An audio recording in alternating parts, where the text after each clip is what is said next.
Champions ট্রফিতে মুখোমুখি হতে যাচ্ছে ক্রিকেটের দুই পরাশক্তি টিম ইন্ডিয়া এবং পাকিস্তান। এই ম্যাচের আগে এই দুই দলের সমর্থকরা একদম উত্তেজনায় টকবক করে ফুটছে, কিন্তু দুই শিবিরে ভিন্ন দুই চিত্র। নিউজিল্যান্ডের সাথে প্রথম ম্যাচেই হেরে টিম পাকিস্তান যখন এই টুর্নামেন্ট থেকে ছিটকে পড়ার আশঙ্কায়, তখন টিম ইন্ডিয়া তাদের প্রথম ম্যাচে বাংলাদেশ দলকে একদম উড়িয়ে দিয়ে শুভ সূচনা করেছে চ্যাম্পিয়ন্স ট্রফিতে। অন্যদিকে প্রথম জয় পাওয়ার পরেই টিম ইন্ডিয়া যেখানে ফুরফুরে মেজাজে রয়েছে, টিম ইন্ডিয়া যেখানে সাজানো গোছানো সংসার, সেখানে পাকিস্তান সংসার যেন অনেকটাই লণ্ডভণ্ড। নতুন করে আশঙ্কার খবর হচ্ছে ইনজুরিতে পড়েছেন পাকিস্তান দলের অন্যতম নির্ভরযোগ্য ব্যাটার ফকর জামান।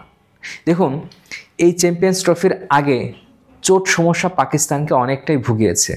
সাইম আইয়ুব কিন্তু দুর্দান্ত ছন্দে ছিলেন এবং বলা হচ্ছিল, মনে করা হচ্ছিল চ্যাম্পিয়ন্স ট্রফিতে তিনি হতে পারেন পাকিস্তান দলের বাজির ঘোড়া।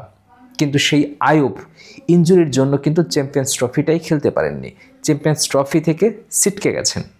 এবং নিউজিল্যান্ডের সাথে ম্যাচে ফকর জামান যখন ইনজুরিতে পড়লেন, তারপর থেকে কিন্তু অনেকে প্রত্যাশা করেছিলেন যে তিনি কামব্যাক করবেন, তিনি ফিরবেন। কিন্তু পাকিস্তান টিমের জন্য এবং পাকিস্তান সমর্থকদের জন্য দুঃসংবাদ হচ্ছে টোটাল টুর্নামেন্ট থেকেই তিনি আউট হয়ে গেছেন। এবং নিশ্চয়ই সাইম আইয়ুবের পর ফকর জামানের না থাকা পাকিস্তানকে ভোগাবে। অন্যদিকে এর সুবিধাটা অবশ্যই টিম ইন্ডিয়া পাবে। টিম ইন্ডিয়ারও কিন্তু চোট সমস্যা রয়েছে, যেমন আপনি যদি বুমরার কথা ধরেন, সেই সেরা বোলার, টিম ইন্ডিয়ার যিনি সেরা বোলার, তিনি কিন্তু চ্যাম্পিয়ন্স ট্রফি দলে নেই, কারণ হচ্ছে চোট। সাইম আইয়ুব নেই, ফকর জামানও ছিটকে গেলেন পাকিস্তান দলে। দুই দলেই কিন্তু চোট সমস্যা রয়েছে, কিন্তু তারপরও এই চোট সমস্যাটা পাকিস্তানকে বেশি ভোগাচ্ছে। এমনিতেই ভারত পাকিস্তান মুখোমুখি হয় খুব কম, রাজনৈতিক কারণে দুই দল তো মুখোমুখি হয়ই না। এই দুই দল যখন মুখোমুখি হয়, স্বাভাবিকভাবেই দুই দলের যারা সাপোর্টার, দুই দলের যারা সমর্থক, তাদের মধ্যে একটা বাড়তি আগ্রহ কাজ করে। কিন্তু টিম ইন্ডিয়া অনেকটাই শক্তিশালী, একদম অনেক আগে যদি আপনি পরিসংখ্যান দেখতেন, সেক্ষেত্রে কিন্তু পাকিস্তান বেশিরভাগ ম্যাচ জিতত এই দুই দল যখন মুখোমুখি হতো।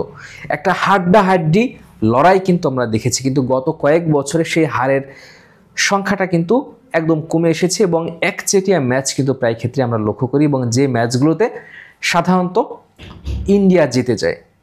আগের যে হাড্ডাহাড্ডি লড়াইটা টিম ইন্ডিয়া এবং টিম পাকিস্তানের মধ্যে, সেই লড়াইটা কিন্তু, সেই লড়াইয়ের ঝাঁজ কিন্তু অনেকটাই কমে গেছে।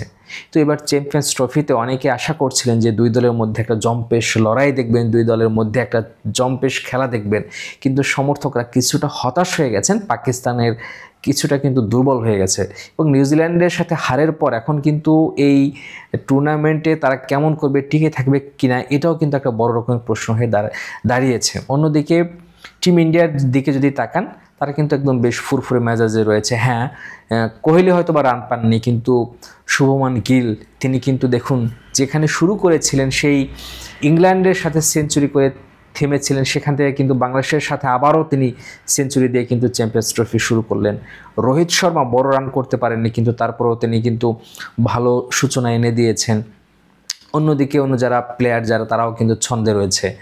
শামি তিনি কিন্তু বাংলাদেশের সঙ্গে 5 উইকেট নিয়েছেন। পুরো টিম ইন্ডিয়া কিন্তু একটা ফুরফুরে মেজাজে আমরা লক্ষ্য করছি।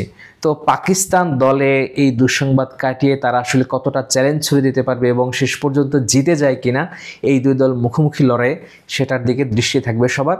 এবং দুর্দান্ত একটি ম্যাচ হোক, ভারত পাকিস্তান খুব দারুণ একটা ম্যাচ উপহার দেখ সমর্থকদের, এটাই আসলে প্রত্যাশা।